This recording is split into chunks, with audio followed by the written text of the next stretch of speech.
হাতের লেখা সুন্দর থাকলে খুব বেশি মার্কস পাওয়া যায়, এই কথাটা আমাকে অনেকগুলো স্টুডেন্ট জিজ্ঞেস করে যে ভাইয়া আমার তো হাতের লেখা ভালো না, তাহলে কি আমি কম মার্কস পাবো?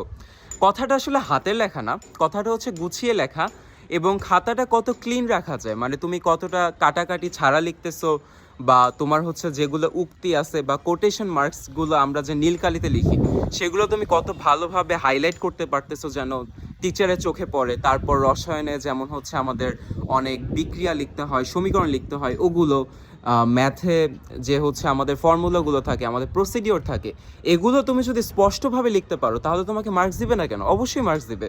কিন্তু কখন মার্কস দেয় না? যখন আসলে লেখাটা বোঝাই যায় না যে তুমি আসলে কি লিখছো।